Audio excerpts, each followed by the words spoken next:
I'm Chris Atkinson, so I am the CEO of this company, Fleetrover. We provide trucking solutions to trucking companies. And our previous tagline used to be IoT for logistics. That's who we were, that's what we built our business around. And today, the tagline is fleet management for 2 cents a day. So it's this major transition to a completely different model and a completely different way of doing things, and there's a reason why we arrived there, and there's a reason why we think this is sort of the better approach to take and sort of how to take it, so we can move on to that. As a starry-eyed entrepreneur, this is how I saw the world.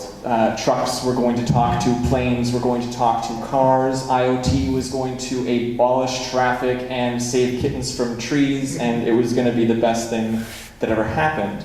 Customers don't care about your technology at all. They don't give a shit about your hardware, and that is a business 101 idiot simple insight that everyone knows.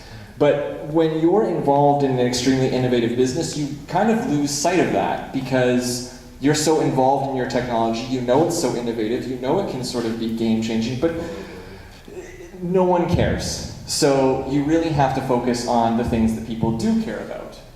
Cheaper, less functional products can disrupt an entire market.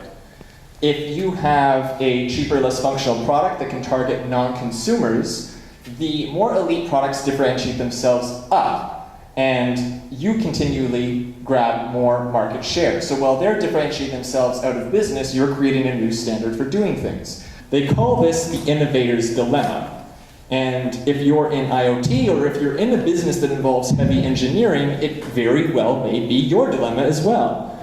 And right now in IoT, this isn't happening, and we think the reason that's happening is because IoT has this technical core to it. So in order to do one thing, you have to do everything. If you're building a solution in oil and gas, how do you build out that solution? Where do you get those sensors? How do you get that dashboard? How do you parse that data? What protocol do you use? It may be that in order to compete with all your competitors, you have to do everything from one end of the stack to the other, including sales and project management. If you're going into retail and you're trying to target shelving supply, it may be that you can find those sensors, but who builds your dashboard? Who actually sells those sensors? How do you handle all of that data? There's no real protocol for all of these things that can sort of resolve all of these issues. But this is changing, and it always does change in these industries. As soon as the tech starts to get better understood, people start specializing in these different areas. So someone starts building a heat sensor better than anyone else. Someone starts building this protocol better than anyone else. Someone builds this dashboard better than anyone else. And that person that builds that dashboard doesn't care about the hardware. They'll just buy the cheapest hardware they can find, and they will eventually build this horizontally stratified solution and come in and usurp anyone that has built a vertically integrated solution.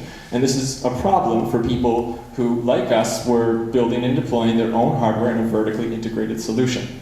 Because I believe that IoT is going to change everything. I believe that that world is going to come where everything talks to everything else.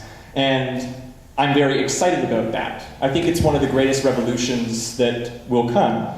But it's not going to come through these vertically integrated solutions. It's going to come through people that can create this sustainable business by closing off their network or making it valuable enough. So data is not a business. Dashboards are not a business. Sensors might be a business if you're willing to compete with foreign manufacturing and build sensors at a cheaper cost and at a higher quality level than someone in China can. And maybe you can do that, but that's a tough mountain to climb. So the whole point here is to use this revolution to build your defensible position.